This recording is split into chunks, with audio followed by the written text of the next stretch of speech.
So good morning, everyone. I know it's evening for you and you've had quite a long day today, but my name is Clara Galan. I'm joining from San Francisco, California, and I manage our educator community programs here at Adobe for Education in California. I am a former middle school teacher, so I taught English language arts here in the Bay Area and have since worked for a few different education technology companies, really focusing on professional development, online communities, and in-person events for K through 12 and higher education teachers. I've been at Adobe now about 3 years and am so excited that we are launching for the very first time the Adobe Creative Educator program. Now, this program is for educators in any subject area and grade level who are interested in bringing creativity into the curriculum.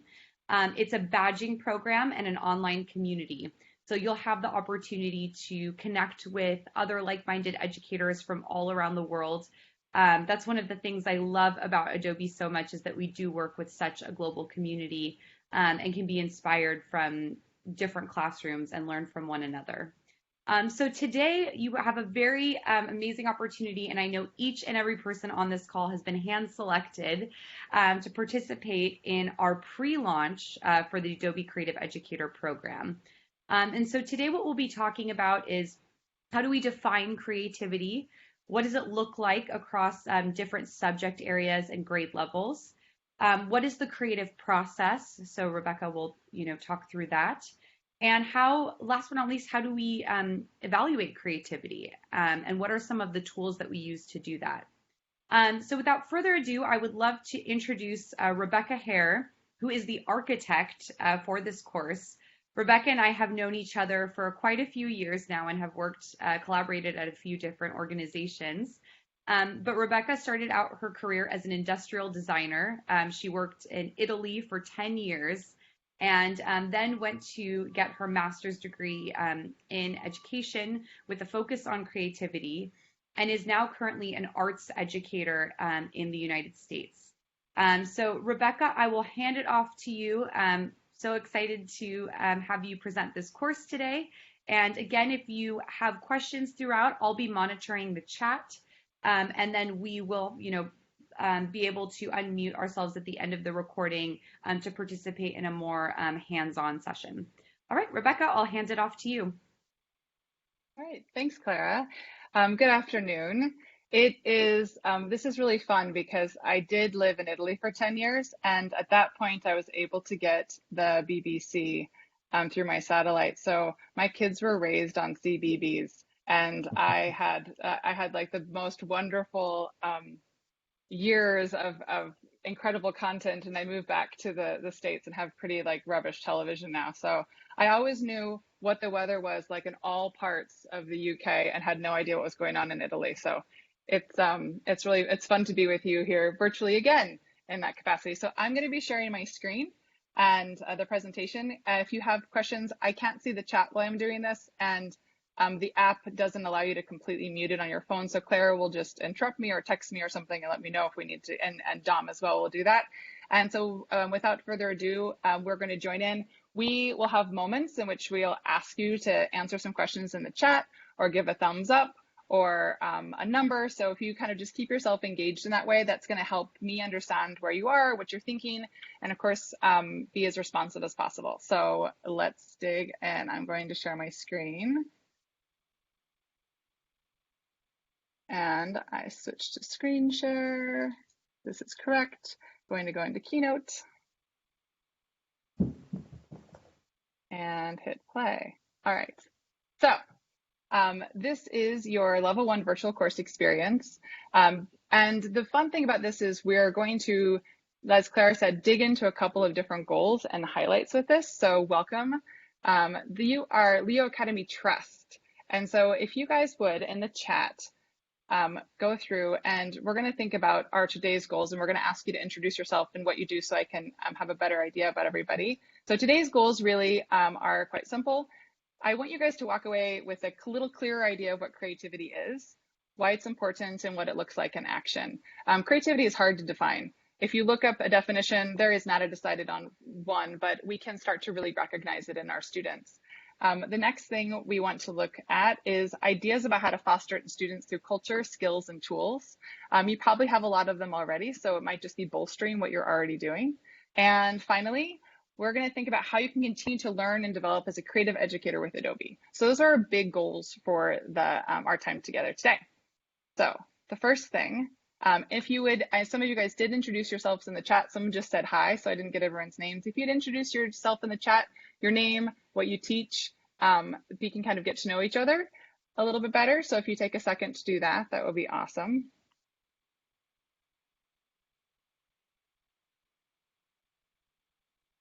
And then we'll scroll back through. So let's keep going. So I've found that people talk about creativity a lot and they don't necessarily know what they're talking about. And I think that there are a lot of myths surrounding creativity. So if you would want to jump into the chat and add one, what is a myth that you think you've heard about creativity? Mine would be that it's just for artists. So Clara or Dom, if you want to read some off as they come in, what are some myths we have so far in the group of creativity? Just give everyone a second to, oh, here Yeah. we go. Wow. You need to be able to draw. You either have it or you don't have it. You're born with it. It can be taught. You can't develop it. So there's kind of two opposing views. Creativity is only for artists. It strikes you and then it goes away. Nice one. Like a lightning bolt. Only certain people are creative. It's just about art. Creativity can't be developed. You have to be artistic. It should only be used in art classes, not applicable to other subject areas. A myth is not everybody is creative. Yeah, Oh, this and is so interesting one. You're either those are creative or clever. oh, I think that makes me feel very bad because then it means I'm not at all clever. I think it's really fun. It's really fun because there are all sorts of things, and even though we know that they're myths, we do internalize them. I've had a lot of people say it requires total freedom. I have my students still in evaluation say like, we had too many constraints. I should be able to do whatever I want and express myself however I think. And we do know how to develop it. There's a lot of research around it. We're going to touch on it today. And I will just say that as we go through this, each one of the pieces that we're going to touch on could be a full day seminar. They could be a full like master's or PhD level thesis.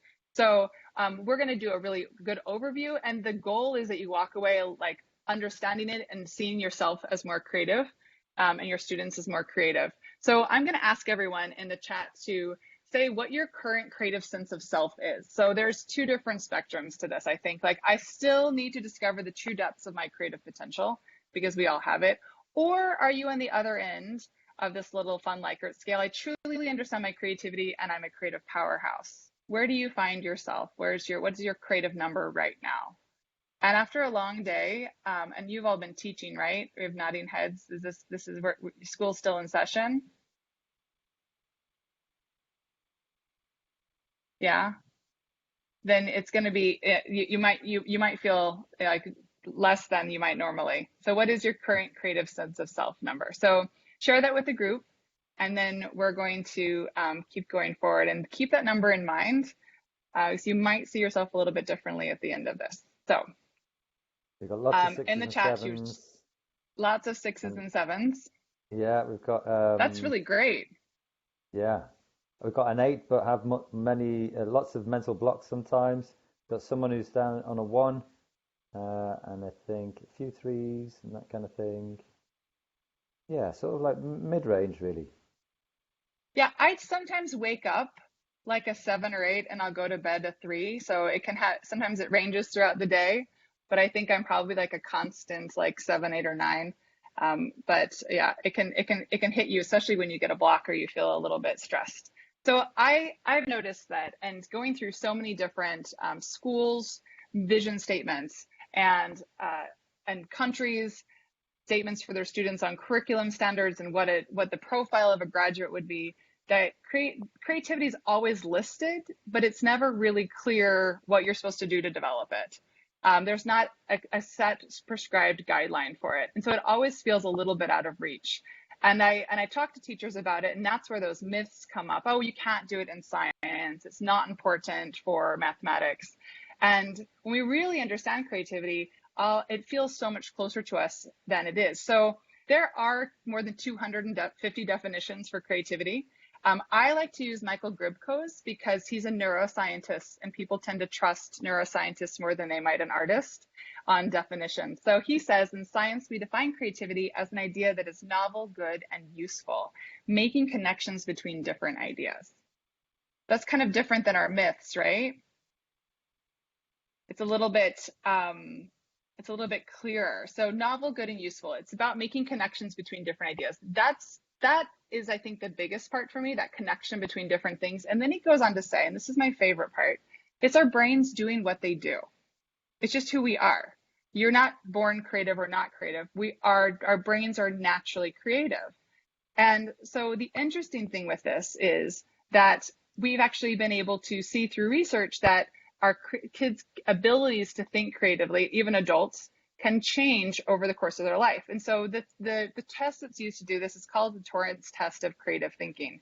You may or may not be familiar with it. It was developed in the US in 1966, has been renormed a bunch. It has actually norms and measures for multiple countries and regions.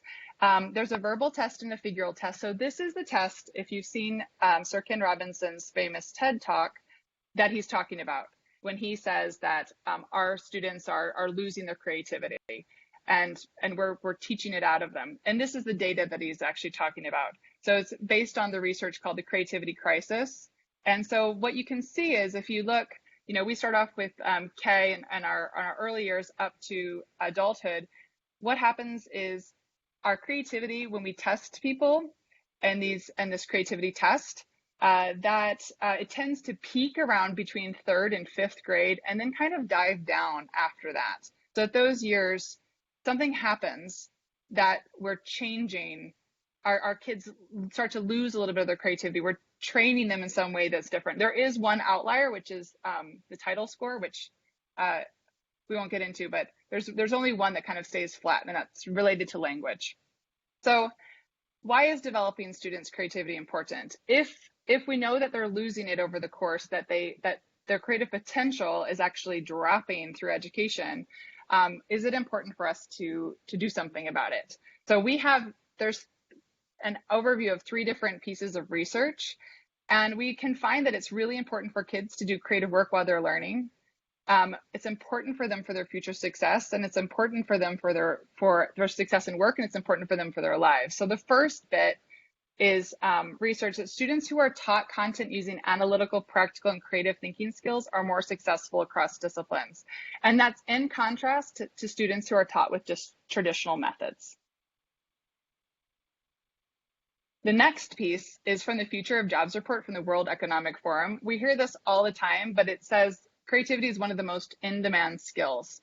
And that keeps raising every year. It keeps moving up in the number of what the most important thing is. So as a skill for hiring, that becomes even more important for people's future job success.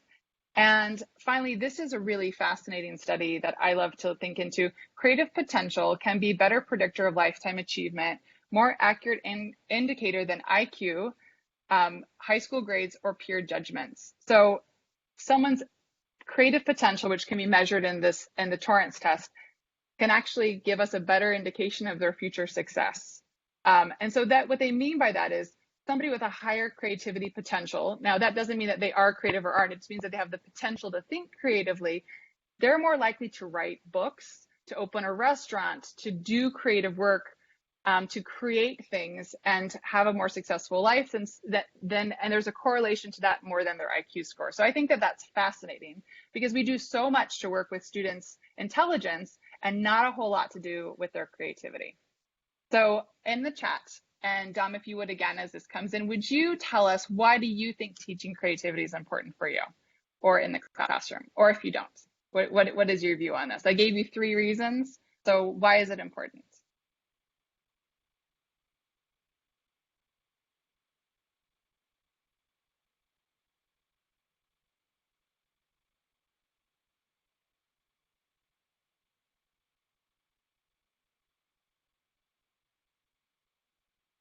Right, so here they are coming in. So I put in, blimey, they're coming in fast. Teaching creativity is important because it's what employers need the most. Allows individuals to shine, helps students to be innovative, and also encourage them to learn new things. Absolutely. It helps students to think out of the box and with problem solving. It goes hand in hand with problem solving. Another one there. To open children's eyes to the endless opportunities in front of them. Yeah, that is something that I think schools maybe don't do so well. It's transferable across other subjects, absolutely, and finding those connections, like Rebecca was talking about. Allows children to express themselves because we have no ideas what jobs will exist in the future. Life success, career goals, allows children to make connections, explore potential, develops individuality, helps you find solutions, even in difficult situations. Pupil engagement would be higher, yes. Encourages children to extend themselves, helps students to share their ideas in different ways. This is a good one. We need creative thinkers to be innovators as the world changes. Raises self-esteem, especially for SEND children. I can definitely attest to that. Allows us to celebrate individuals, prepare students for the 21st century, to solve any problems, yes. So lots about expression, celebration of individuals, making connections, developing ideas, develop emotionally and socially as well. Allows children who may not be as academic to shine through. Nice. And then Nikki's Yeah, got a nice and one here. It's never wrong. it's never wrong. Those two last points, they're all really beautiful, but that's exactly right. And so when Torrance um, actually created the Torrance test of creative thinking, it happened because he had a group of boys that he knew were brilliant, but he didn't have any way to measure them because when he gave them traditional IQ tests, they didn't shine through very well. Their intelligence wasn't showing because they were really great divergent thinkers. So he developed the test in order to really show other teachers and colleagues and the parents and the kids themselves that they were great thinkers. And then what he found was the more people engaged in this kind of creative challenges, the more creative they became. So by taking the test, the more you take it, the more creative you are because you build that awareness and that skill like a muscle. And I sometimes think about creativity as kind of a muscle that you're building. So I think that's a great thing. And there's not a right answer. And hearing everyone's responses, it's fascinating because it's exactly like the 250 definitions. It is all of those things and more. And that's why it's hard to define and it's hard to think through. So we're going to think through a couple of simple ways for you to recognize it. But before that, I'm going to give you a visual that really helps me. And so, we do love to quote Ken Robinson, and this is one of my favorite things. Creativity is as important as literacy. And in literacy, we know how to teach literacy. We know how to begin to teach phonetical awareness and fluency. But with creativity, what's that first step? And if it's as important as literacy, how do we actually teach it or how do we develop it? And so I think of creativity like this, and I'd love to hear in the chat how you feel about it. And this is from Damien Newman. And this is the process of design and uncertainty, patterns, and insights that happens on the left side of the screen. And it's this squiggly line. And it's where you don't know what you need to do, but you're moving forward and you're trying. So this is that connecting of different ideas. This is finding an unusual and innovative solution. And what happens oftentimes in school, I find, is that we give kids the straight line path. I'm asking you to do this. I'd like you to deliver this. And it's very concrete, and they know what success looks like. Creativity doesn't always, but if we want to develop creativity, we have to put kids in that squiggly line space, and we have to give them some tools to navigate it, and some confidence to know what to do next, and a process. So I think that we don't give them a map, but we give them a compass. So if that squiggly line space is resonating with you, that kind of becomes our vision throughout this experience. So we're going to keep going forward. How do you recognize when someone's behaving in this way?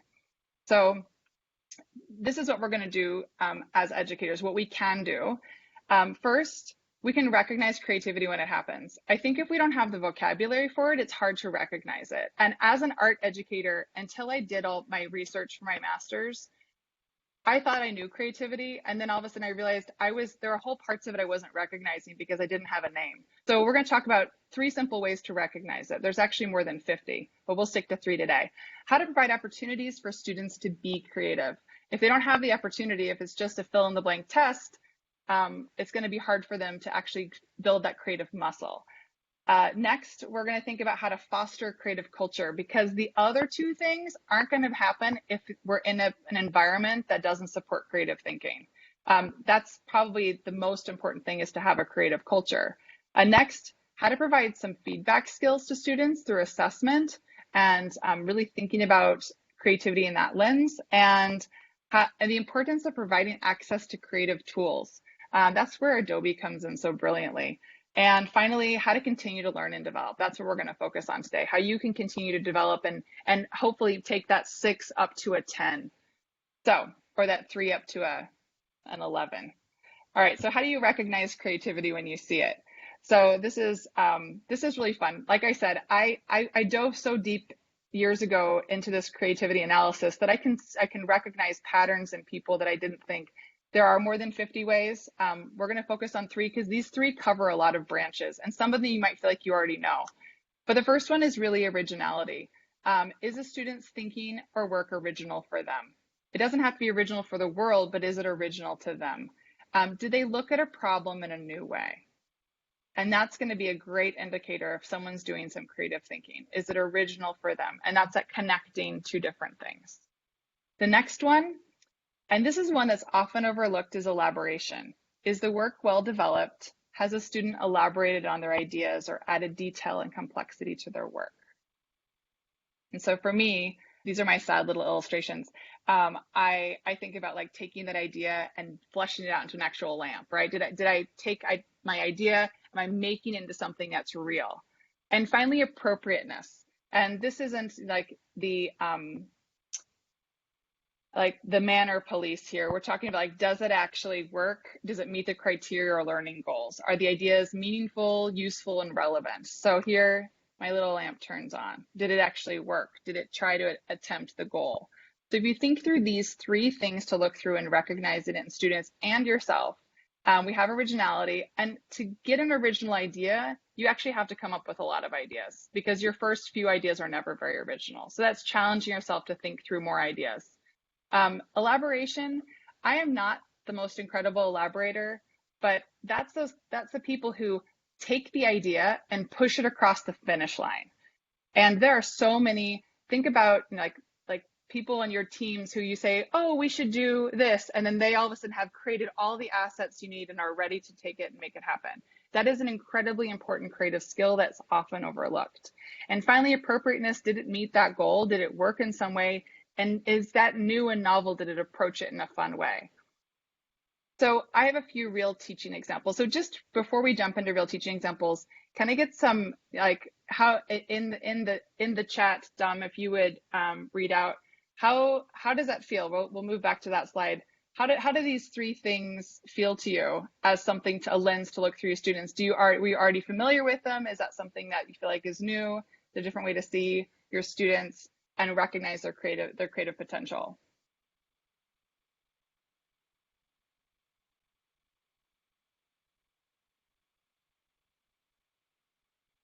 So I've just put in the chat there.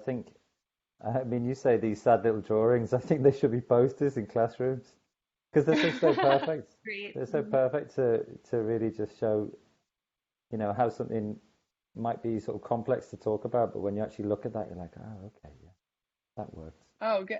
Because that's how my mind works. I'm really visual. I struggle with words. So Yeah. that's how that was. And I think about that as, and I didn't say this time, but like, I think about the originality piece. It's like, are you that buzzing little bee going from flower to flower, creating that like unique piece that only you can make because of where your mind has gone? And that's like that. Am I asking my kids to be the buzzing bee, or am I asking them just to go straight to like a mouse straight into a mouse hole? Yeah, I mean, I think Olga's just put in here, already recognize them among children, these 3 concepts. You definitely need more time to create, or create more opportunities for them to be creative. And I think one of the things that I was thinking was that in schools, sometimes we skip to elaboration really quickly, because it's like, as teachers, we're like, we've got defined tasks that we have to get through, or we feel like we do. And maybe the originality bit, we don't spend a lot of time on because we kind of need to get to the sort of finish line as quickly as possible. Yeah.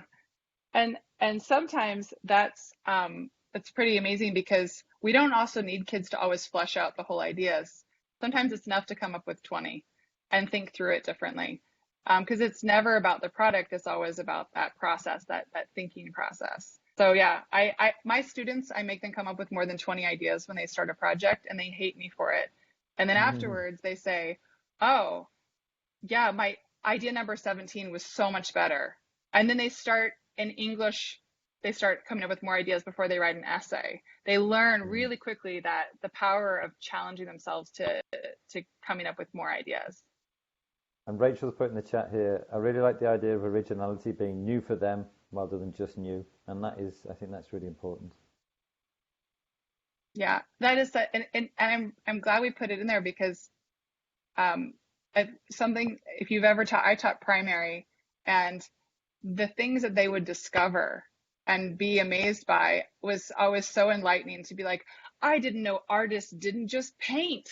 They would be so blown away that artists did other things in paint, and it's so refreshing and fun to realize that, and that like they're discovering it every single day, and even my high school students do that as well. So yeah, that's for them, that it's original. I'll move into some examples unless we have any other thoughts you want to share out, Dom. We've got Ben's put a point in here that he teaches coding to middle school students, and this is exactly the kind of process they try and encourage. And he said the only clarification that he'd make would be appropriateness doesn't necessitate that things work, so it doesn't actually have to work. So long as the concepts are sound, and with more time or effort or experience, they could work further down the line. So I guess, certainly from a primary point of view, someone can think of something that they could achieve, but maybe don't have the, time or skills or experience to actually do them, and that's okay. The concept is the most important bit. Yeah, and that's exactly right. Because in this inappropriateness, like, and this comes out of like a book about assessing creativity. These 3 guidelines. So, does the work or thinking meet the criteria or learning goals, or are the ideas meaningful, useful, and relevant? It doesn't ever have to work, but is it meaningful? So if you ask a student, like, can you come up with a brand new way for us to share this information with the school, and they create a shoe, that wouldn't necessarily be meaningful, useful, or relevant. Are you trying to still meet the task? So that's that's where, if you can judge if something is appropriate, it doesn't have to actually be successful, but it should be aiming toward the goal that was set out ahead of time. It That reminds helps me us of kind of understand it. Yeah, it reminds me of the Jetsons, that cartoon, and it was kind of like, the flying cars and the sort of all that kind of thing, and nobody knew how that was going to work. But those things so long ago were just concepts, and now they are way more appropriate, and it takes time and experience and Yeah. effort together. And that's why it's like, is it useful? Is it relevant? Did it meet the goal? It doesn't have to be feasible. But oftentimes it's the thing that isn't possible, which will bring us, like, science fiction is what's brought us to our actual, like, current technology. So yes, it doesn't have to be feasible, and that's probably a good thing to add on here, that it doesn't have to work for it to be a brilliant idea. So I'm going to go ahead. I'm going to share some fun examples, and interrupt me anytime you want to share all the brilliant thinking. Of course, sorry, the way this works, these little animations have to load again. So I'll click through all of these, but yes, the light actually doesn't have to turn on. But some real teaching examples. So I'm going to ask you all to think about what the thinking looks like while we go through these, because and that's how I think through my own planning and projects and curriculum development. So I'm going to give you 2 experiences each time and kind of do my little illustration for the thinking. So experience number 1 in science, the students asked to answer a question. Experience number 2 in science, the students asked to develop a new question. Of course, means new question for them. So what does that thinking look like? In the first one, depending on the question, but this convergent thinking. There is a right answer. They're going to submit the right answer, and that thinking is just like a straight line. there's not a lot of divergent, there's not a lot of going around. In the second one, I have to develop a new question. I'm probably going to go look at some different theories. I'm going to read some different research. I'm going to connect a lot of ideas. So my thinking looks very squiggly. It's that little bee buzzing around and going from flower to flower, trying to figure out what the right thing is until you come up with an idea. And there's, I put a little light bulb at the end because there's an idea. It's not correct or not correct. Like we shared out early in the comments, it's a proposal, it's a new question. But the deep thinking, the work that goes into that exercise of mind into that is so much more powerful than just answering a question that you're going to forget in a week. So that's what the thinking looks like in this experiment. What's another one? This one's fun. So here we go. And that we can think about with originality. This one, a writing example. The man opened the door. Our next writing example, the sly and crooked man pushed against the door as it creaked open. I actually had my kids create this for me, so that way I would have something authentic. And I don't know who the sly and crooked man is, and it's very disturbing. But so the man opened the door. What does that thinking look like? It's just like three things kind of connected to man, open, door. Very simple, no elaboration. And I love elaboration in writing because we can think about it in drawing as lots of like little sketches and filling things in. But in writing, it's so easy to bring that out in students, like give me more detail, bring rich evidence and thinking in. And here we have the sly and crooked man pushed against the door as it creaked open. There's so many more elaborations and connections between different things. It's suddenly, the beautiful part of this is the man opened the door isn't interesting, but a sly and crooked man, we're starting to be curious about, like, is this dangerous? Is this what's happening? We begin with storytelling when we elaborate. We start to give direction to our work, and the thinking looks very different. The last example I'm going to share with you is make a new cover of the book we're reading. I've had a lot of people do this. I think it's really fun. My students have done this before with the other teachers, but I challenged them this year when we were in distance learning to make 3 book cover designs of a current book that they're reading for English language, then engage the class discussion for which is the most compelling cover. So same kind of task, but very different outcomes. So what does the thinking look like in the first challenge? You're going to make it. You don't know if it's successful or not, right? You're just going to put one out there, and maybe you're asking what the criteria or the rubric is. What kind of grade am I going to get on this? The next one, you've got 3 book cover designs. All of a sudden, you're comparing them. So you're doing all the critical thinking work. You're communicating with other students. You are you're analyzing the entire time, and finally, you're going to come up with something that is rich and powerful and actually does work because of all that analysis, because the creativity is the part that really fuels all the other great thinking pieces. So I did this with my students. You see the thinking here, or my version of the thinking, and here's some examples. So my students, some of them were reading 1984, and we made this in Spark Post.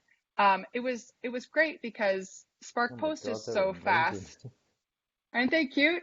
I love it, but they're as an art teacher, I think that they're really great, but I don't care about that as much as I care about their rich and amazing discussion that happened. You should have seen these students saying like, well, they're like, it's more about not being looked at, but how does that feel? That I love the way that the 1984, I would buy this one versus buying this one. It was the conversation that happened.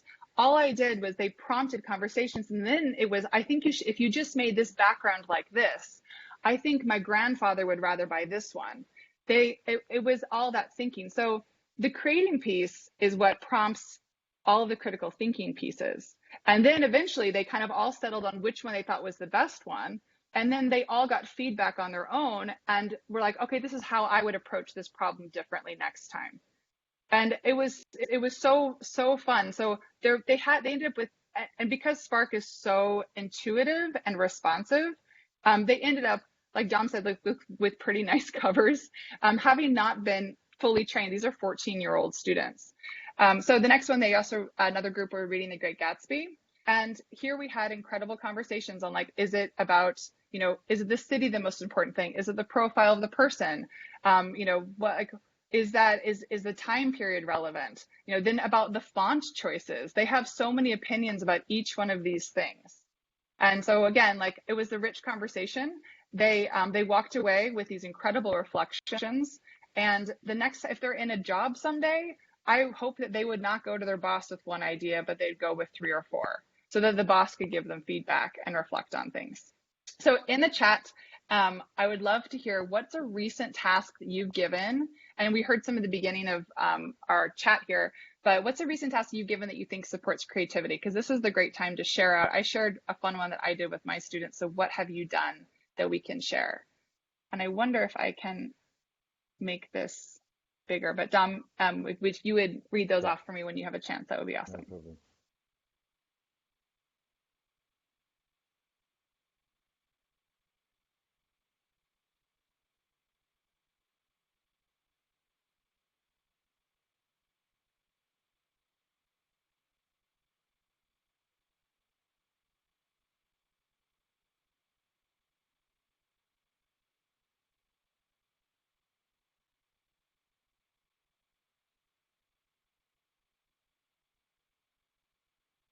This is when we should have some like waiting music or something.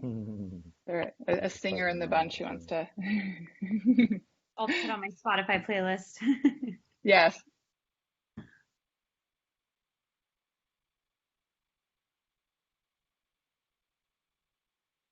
I'm coming in.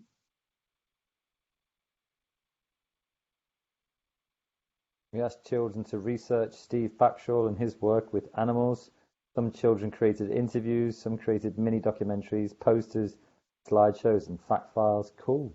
That's nice, that, because I think often I fall into the trap of saying, this is what we're going to research, and that's what you're going to produce. Whereas Natasha's Yeah, told them to research something, they said, what do you want to produce, which is different.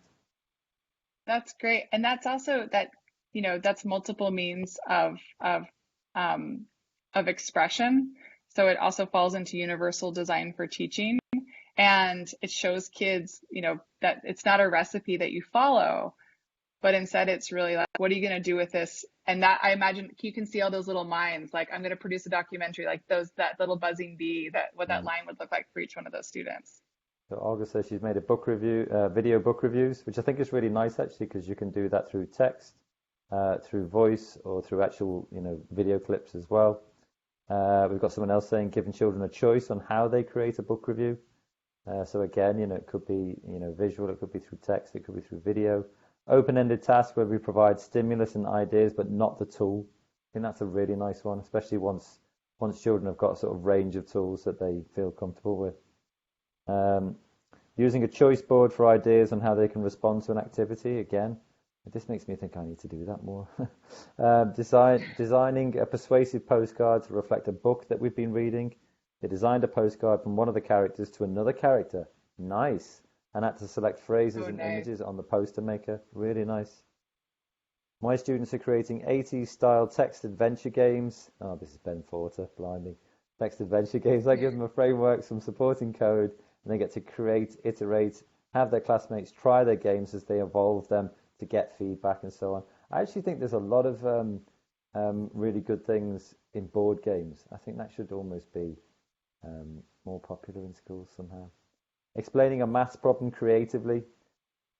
Yeah, that's a really good one, because that's something I struggled with, and I did one recently, and it showed me just how creative you can be with maths problems, whereas my sort of school experience didn't really make me feel too positively towards maths.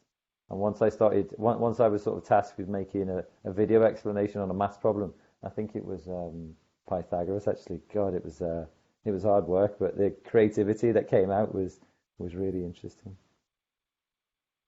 Yeah, when I was a designer, we're designing everything, including like dialysis machines, and we had to calculate the center of mass. And suddenly all that math made sense because if I didn't do it right, it would fall over on someone. And it would, Right. the product would not be successful because it was in relationship to something physical and visual and real. When I see the numbers all together, I like it's gibberish to me. I have a really hard time with that abstraction. I have to connect it to something real. So when I get to Mm. create with math, I get it. Yeah, it's an interesting one, because that's a very polarizing thing, just like creativity is, isn't it? Maths, you're either good at it or you're not good at it. And actually, it's often the connection. Chris is saying here, um, he's a trainee, so he's stealing ideas. That's great. That's exactly what we want you to do. However, I saw the benefit in letting children decide how they wanted to present their books or leaflets or posters to encourage children to write. Absolutely. Sometimes words on the page doesn't necessarily get people or get all children thinking creatively how they should, but maybe if they produced a poster first, that would be a way for them to, draw from that visual stuff and put it down in words. Yeah.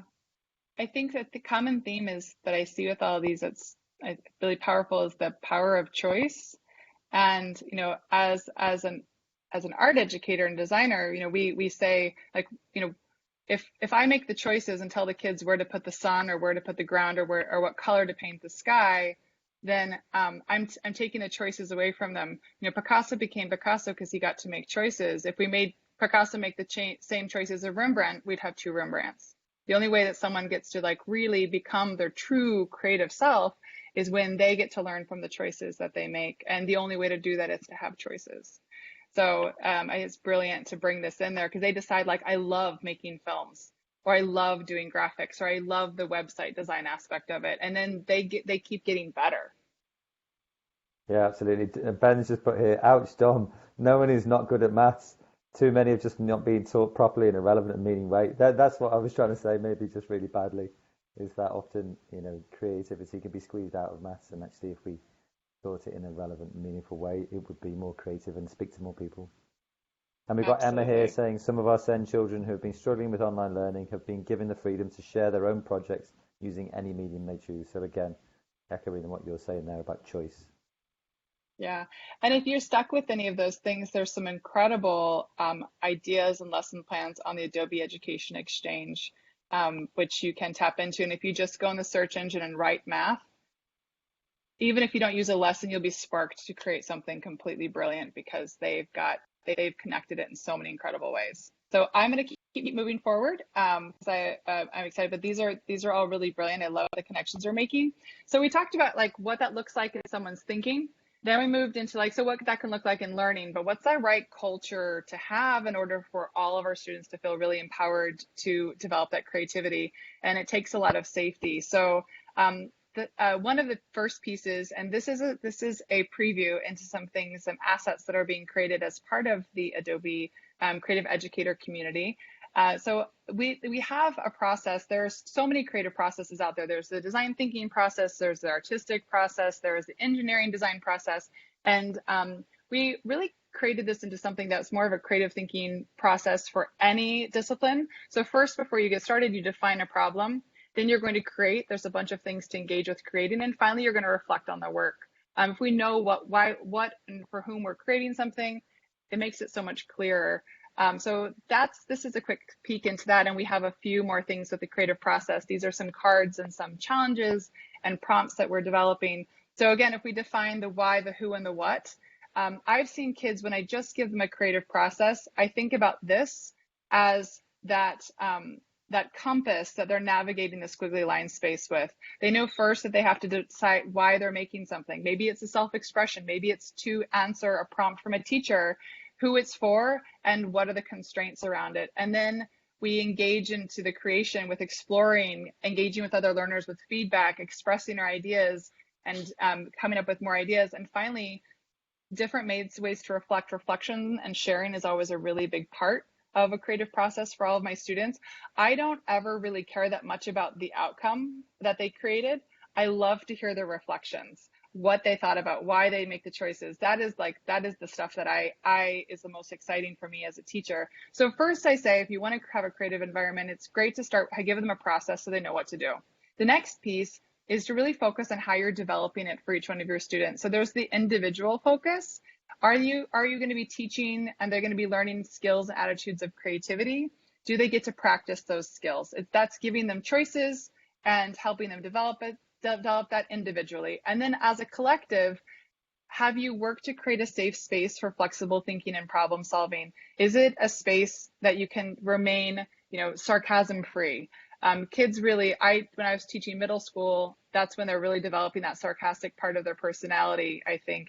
And I had to really make it clear that wasn't appropriate in the classroom. It's never okay to look at someone's work and be like, well, that's ridiculous.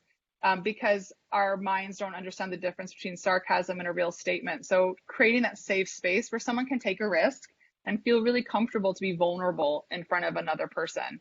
And what I love with all the examples you guys have been sharing is that there's multiple paths for each student to be successful. There's a video for one person. There's someone else made an audit, like a podcast. Any way they make it, there's a possibility for success. And then in order to create that collective safe environment, there are some creative culture mindsets that we're sharing with you.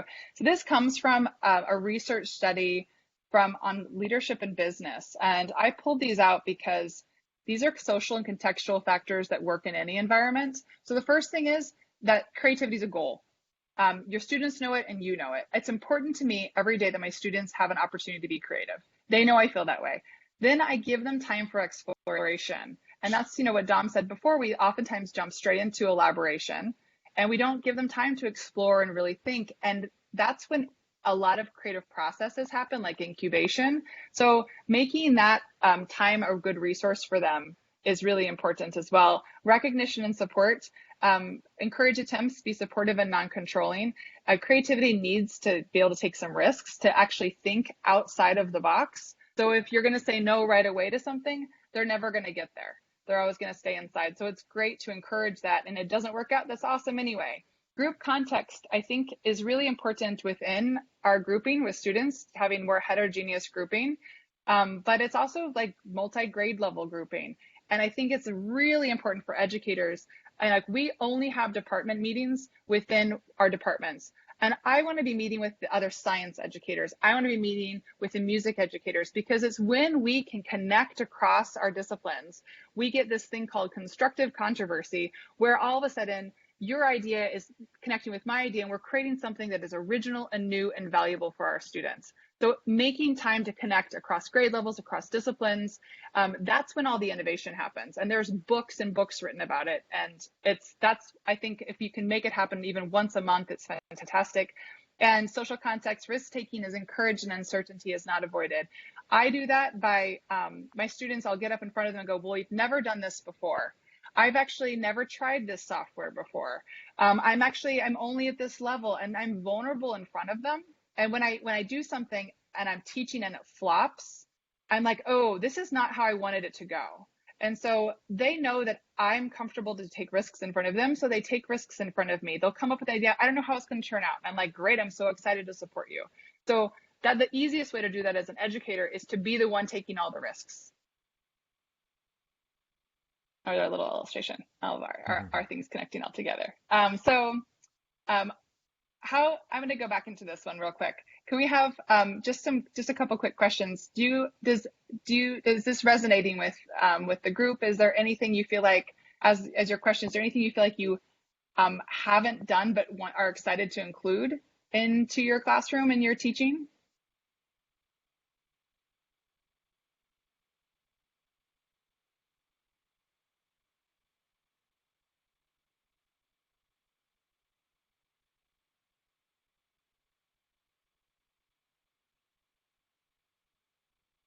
I just put constructive controversy.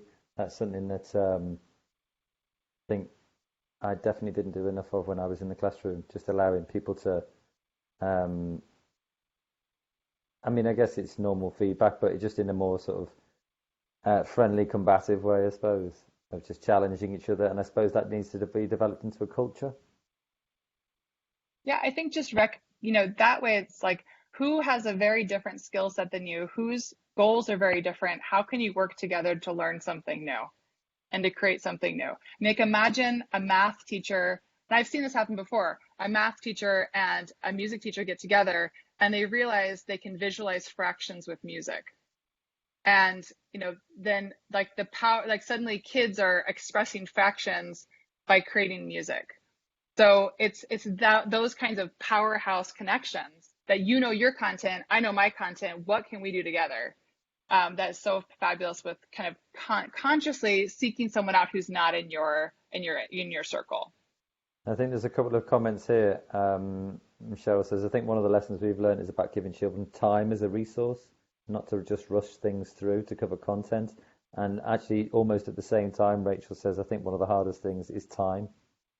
It can be, teachers can definitely feel constrained on that level.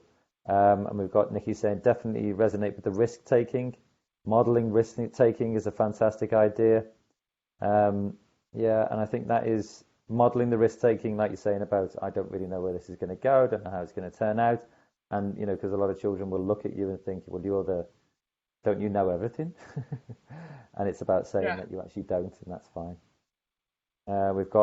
We've seen children produce amazing things at home, and that is really interesting. I think that's one of the interesting things about the school closures is that actually children have more time to sort of explore things in their own way, maybe doing things that are surprising teachers because they've never done it in the classroom, and why is that happening? Embracing and celebrating failure and not just success. And that's a really big thing in kind of startup culture, isn't it? Fail fast and fail often. But in schools, that is not a traditional way of like approach, I would say. Yeah, and that's really easy to do by just having kids come up with a lot of ideas, because that immediately a bunch of them will fail. And then, but a couple of them will be successful, but you might have 5 successful ones if you came up with 20. If you came up with 50, you might have 10 successful ones. But if you came up with 3, that's when you're putting people in a situation where they're not setting themselves up for success because there's not enough to choose between. And that's Absolutely. the fail fast thing, is having lots of ideas to kind of dig through when you're doing that critical work at it. And So Mike's I saying will, here, oh yeah, sorry, just took another couple. Making creativity as the end product rather than being seen is just as important for getting to the end product. So creativity being the end goal. yeah. Encouraging and developing confidence and taking risks in their learners fosters positive attitudes, absolutely. Learning activities at home have been far more creative than the classroom at times. Yes, I would definitely agree with that. That's awesome. Well, that's where I actually only evaluate on the process. My students, they only get marks for their process. Did you come up with 15 ideas? Did you get feedback from 10? Did you do this? The end product doesn't get, it gets a reflection and so I don't actually grade a final product ever. And so the kids know that doesn't matter, but the following the process makes their work better. So I always just focus on, well, how did you come up with this idea? How hard did this happen? And it's a feedback and the connection. So what type of feedbacks help develop creativity? That's a nice little transition. And it's interesting because, we don't grade, people are always worried about like grading creativity. Well, you can't like grade someone's artwork, and that comes up a lot. And I think the thing that's tricky with that is that feedback isn't about giving kids a creativity grade or a mark, but it's really about helping someone's creativity grow. So it's not anything that's going to go in the grade book, but it's what's going to be supportive, what's the right kind of thing to think through. So through assessment, we think about it in 2 different ways about creativity. These are really simple ways to think through it. So there is assessment of creativity, and that's that final product. So evaluating how well a student did at a creative task. Did you make this? How did you do? Or there is the assessment for creativity. And in that case, you're really thinking through evaluating the creative skills and processes it takes to be creative. And so one develops creative thinking and helps actually create more of a creative person, because you're saying, oh, it was so great when you came up with 10 ideas. I love how you seeked feedback, because then they learn that's the success, and that helps them navigate the squiggly line space and go, okay, I know what to do next time. So assessing for creativity helps develop creative thinkers. Assessment of creativity, it's not that it's inappropriate at all times, but it gives kids different kinds of feedback, and it doesn't push them as far forward. Most of my students are not at their maximum creative potential when I have them. The artwork they're able to create is that of a child. So I want to keep them to be continuously working and creating. So if we evaluate their work, we just know that that's in one time, that eventually it'll get better and better and better. So focusing on assessment for creativity is really powerful in that sense. The other thing that's really important is feedback.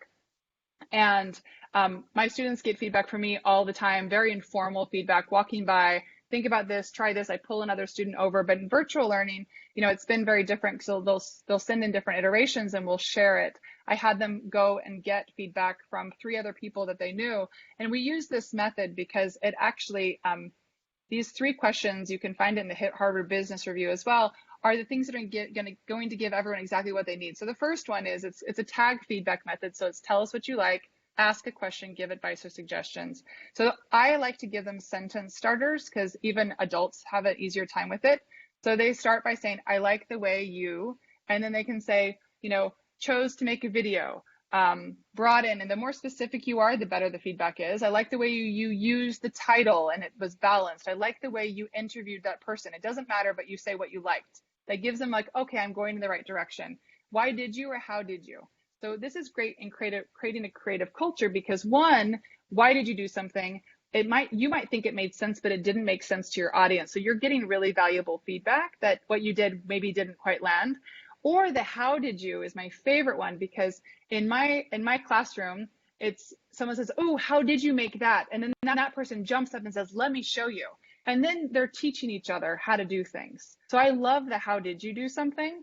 And then they're learning together. And then finally, maybe it would be better if you tried.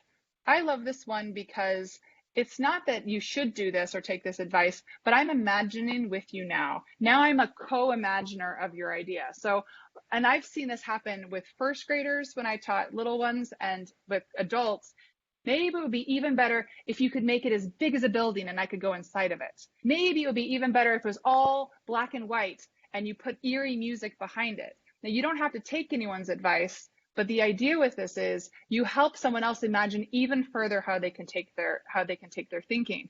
They don't have to change their project, but it's really fabulous when somebody takes it even further in another direction. And then that person, it helps push their thinking, their little buzzing bee, even further to another flower that they wouldn't have gone to. So out of curiosity, what feedback methods are you guys finding successful in your classrooms?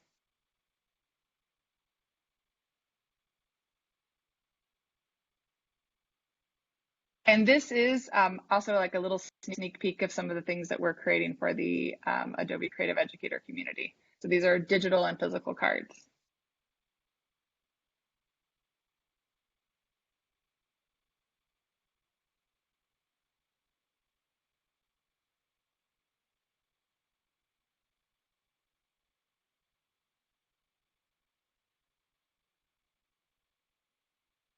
So we've got some stuff coming in. So asking questions, peer-to-peer feedback, www, I think that's what worked well, and even better if, EBI. Anonymous post-it notes, self-assessment. Yeah, that's a good one. Like, we don't often do that, do we? Self-assessment. What went well and even better if. Yeah, that's just clarification there. Any others?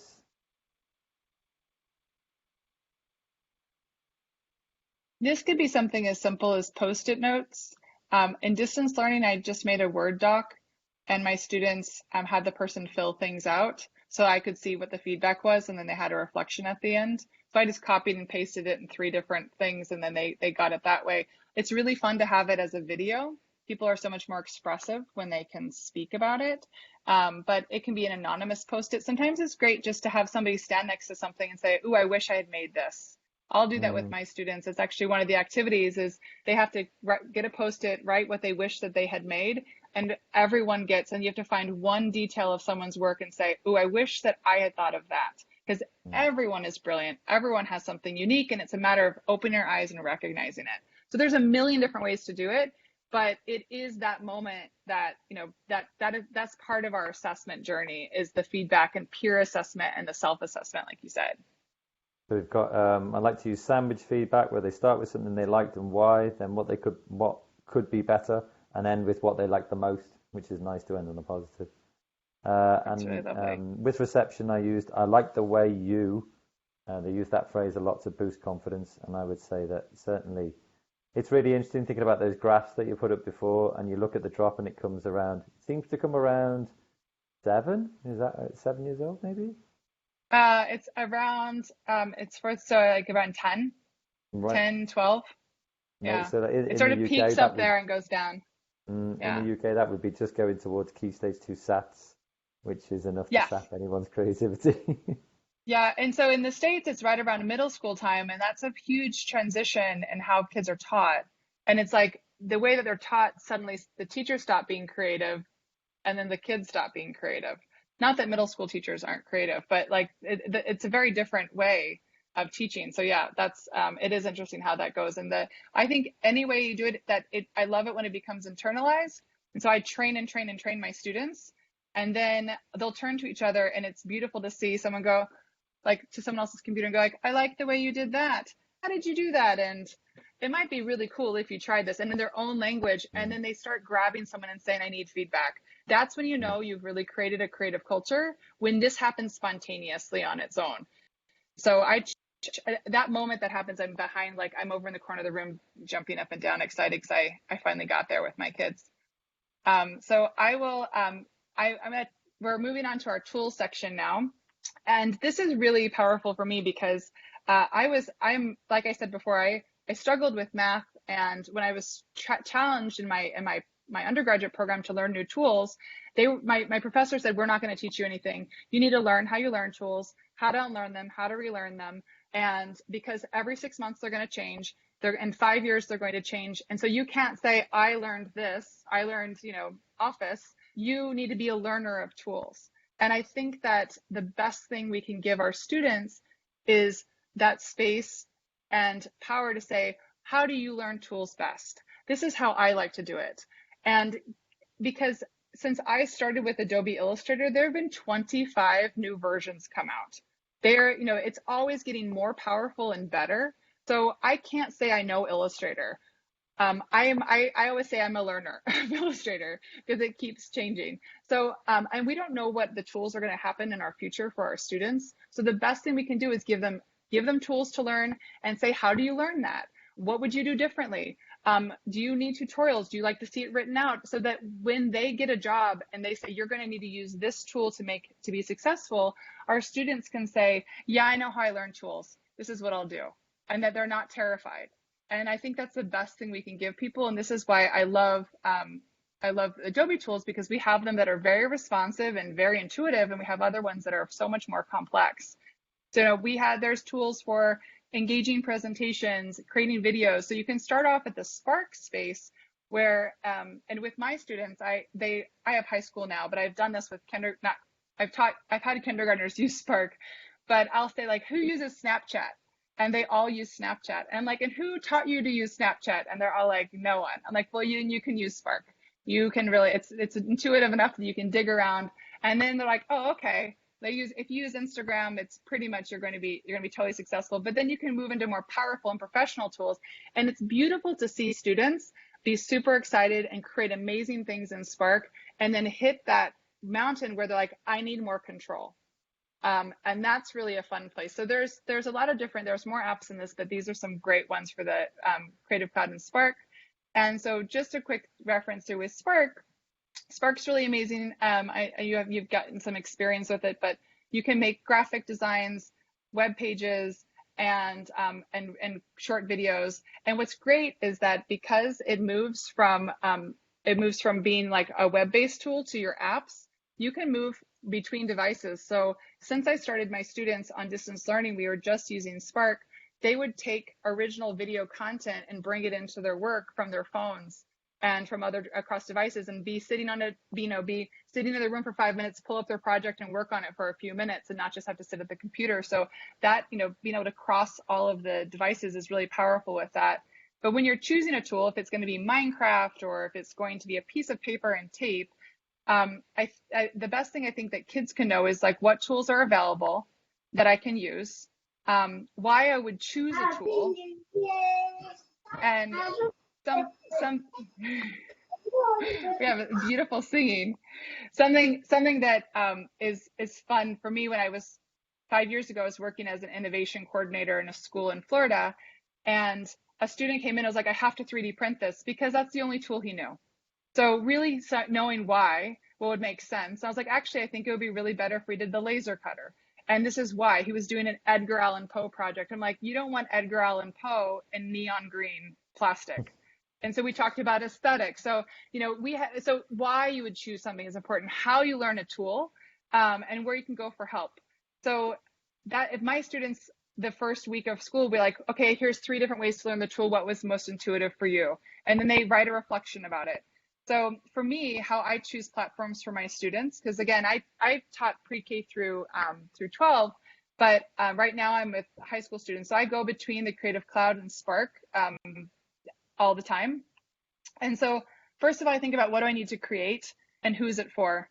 This is my process, so I'm just sharing it with all of you. So how much time do I have and how much experience have I have? If I have a little time or I need to make a lot of something, Spark's where I would go to make a graphic or a video because it's going to be fast. It has all of these built-in kind of design principles into it. So it sets me up for success. And I get to just think about it as a creative as which one is better, not how do I.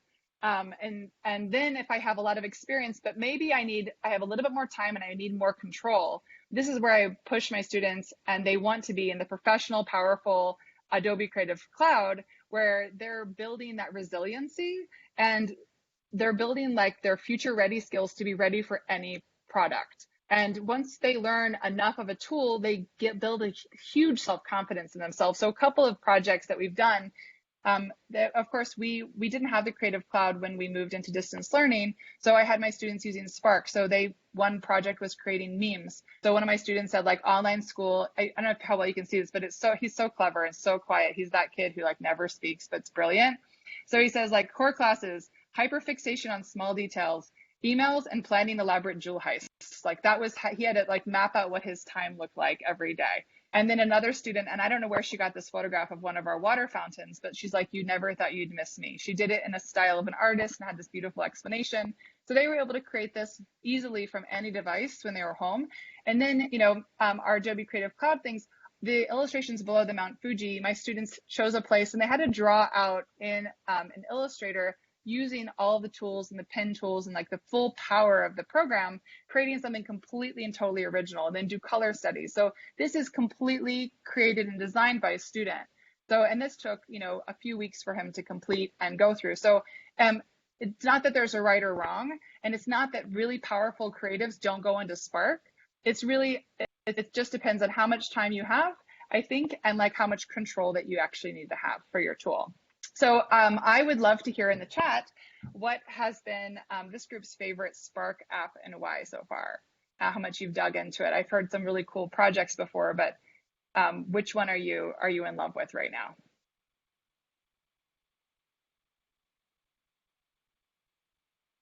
And I would say mine is Pages, because my students all make digital portfolios in Pages. And so they're able to take things from any creation that they do and put it into this portfolio, and their website looks incredibly professional and they feel like they're like ready for the world.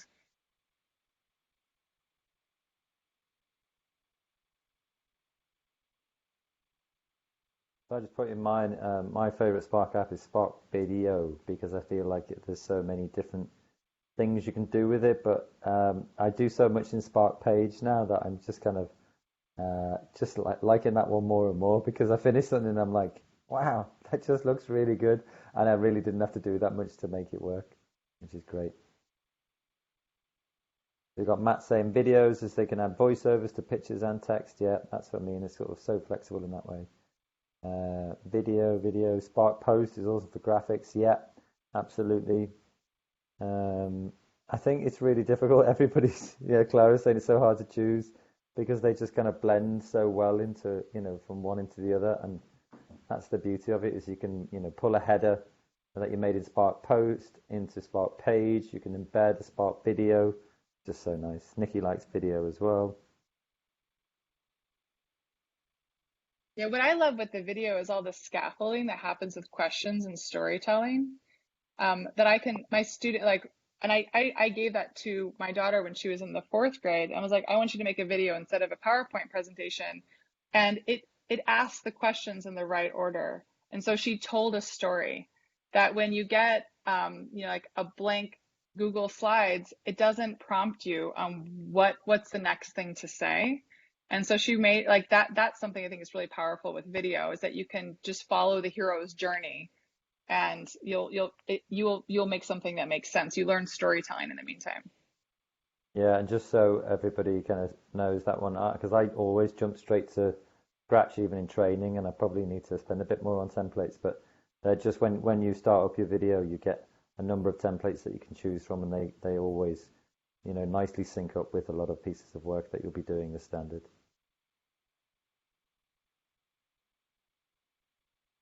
Yeah, so we've got a full range here of people going through Spark, someone's just put Adobe Spark, all of them, One of absolutely all them, of them. Yeah, and Cheryl's yeah, you talking can't. about Adobe Rush as well, which will be that thing if you've got a little bit more time and you want a little bit more, control and flexibility, then yeah, Spark Rush. Adobe Rush is great. Yeah, you get to a point where you definitely need more power. And but it's great to have that as a base. And I think you learn a lot of composition techniques and style. And you can create so much so quickly. So with my students, they create a lot of something and not just one. So then they can talk about it. So that's been like the power of Spark for me, even with my more advanced students. Yeah, absolutely. So we're going to dig into how you can continue to develop as a creative educator. And I'm going to click through this, but pass this off to Clara, who can speak to the Adobe Creative Educator community. Perfect. Well, thank you so much, Rebecca. And it's been so fun following all of the comments in the chat and all of the really creative ideas you have of how you're, really inspiring creativity within students. So really looking forward to collaborating with you moving forward and continuing to share as we're approaching the upcoming school year and over the summer. But for the first, if you want to click to the next image, Rebecca. So first, this is the pre-launch of the Adobe Creative Educator program. So you have special exclusive access to this live course. But launching in early July, we will have a self-paced 1-hour course for educators to take in which it covers the material of this course. But then at the end, educators will be asked to submit a learning artifact, which we'll talk about in a moment, to earn their level 1 badge. And so, although you have special access right now, we encourage you to share the program with your colleagues. Currently, we have a wait list right now at edx.adobe.com/Adobe Creative Educator.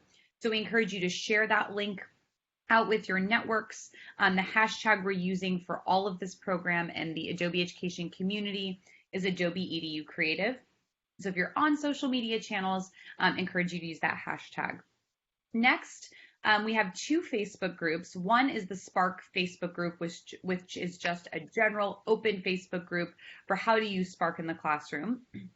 And then once you earn your Adobe Creative Educator Level 1 badge, and you're almost there by taking the course content that you've done today. But this group is for all Adobe Creative Educators. So you will be part of the founding members of this group. As we continue to grow and scale the program, you'll see thousands of educators from all around the world joining in this group. So we'll send you the link to that once we finish this course. And then the third piece is we have a live stream every Thursday at 12:30 p.m. Pacific time, 8:30 BST, on our Adobe for Education Facebook and Twitter channels. So we encourage you to check that out. We have a different guest every week. The example here is Terry White, who as an evangelist at Adobe Education was sharing photography tips for educators. So again, really encourage you to check out all of those resources. We'll also be following up with an email with all of these components. And then from July 28th through the 30th, we have our very first virtual Adobe Education Summit, in which we'll have product teams joining us, tutorials, keynote speakers, and then Rebecca will be leading a similar session during the summit. So registration for that is going out this week. We'll also be sending this via email, but we really encourage you to join this. We'll have everything from workshop sessions to virtual roundtables with international educators.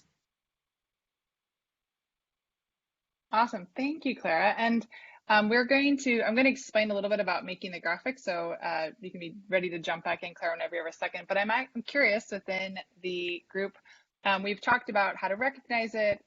You've probably been doing a lot of amazing creative things already. So what is your current creative sense of self after this little experience? Do you still need to discover the depths of your true creative potential, or do you feel like maybe you have a better insight into just really what a creative powerhouse you actually already are? So if you would share that in the chat, we'd love that. And we can get an idea and see if if it's changed, if you want to let us know, like, actually, I've gone up a point, or I'm the same, or I'm more intimidated by creativity than ever. Let us know how you feel about that in the chat. And we have 8 minutes left, so I'm going to go through these next pieces and make sure. So as we're looking through that, we're going to ask you to talk about creating the graphic. So the next piece that you're going to do is you can, and actually, Claire, do you want to describe this, and I'll run the slides about what they need to create to get their Adobe Creative Educator badge. Sure.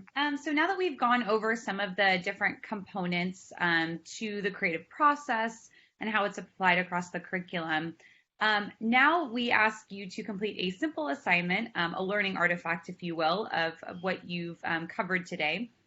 And please create a Spark post that will answer the question either, how will you support your students' creativity? So how are you fostering creativity within your students? Or what is your goal as a creative educator? So you can go ahead and type that in the chat. And I know we're a little bit short on time, but we ask you to create, again, an Adobe Spark post answering one of these prompts. You can include visuals, you can include text on there. And then after you create that graphic, we ask you to share it out if you have social media channels with the hashtag Adobe EDU Creative. So I have also created a form, which I'm going to ping in the chat here really quickly. Here, for you to put the link to your Spark post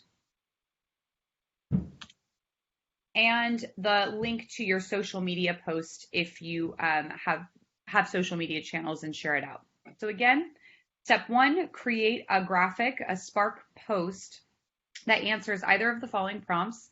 How will you support your students' creativity, or what is your goal as a creative educator? So once you've created that, and it could have text and visuals on that graphic, then share that graphic with us on this using the Spark link or the image file within the Google form that I've shared here. And if you have any questions on how to do that, please reach out to me. I'll put my email in here, and I'm happy to troubleshoot with you if you're kind of using Spark Post for the first time and need support.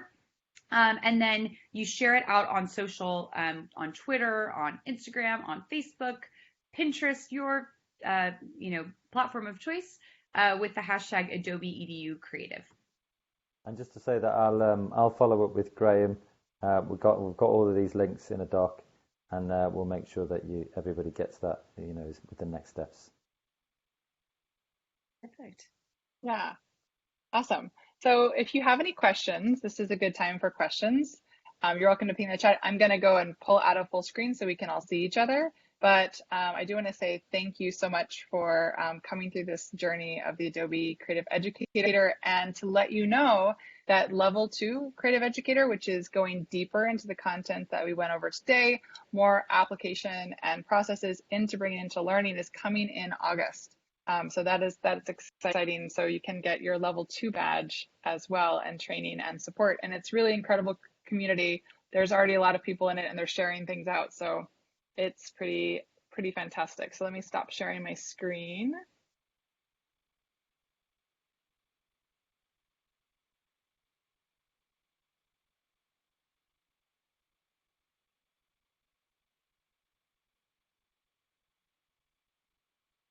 I like it. I've got some. Dom went up 1.5. We got a couple of points gone up by just 1 point. 1 point is still pretty great. That's awesome. Absolutely, at the end of the day as well. And once you submit within that Google form, and again, I'll post that link here again, we will send you your Adobe Creative Educator badge and a few other materials that you can then share with your colleagues, with your administrators on your networks. So it's really exciting because this is the first opportunity to be able to share this out, and it hasn't been released to the rest of the world yet. So we're really excited to have you be a part of that community.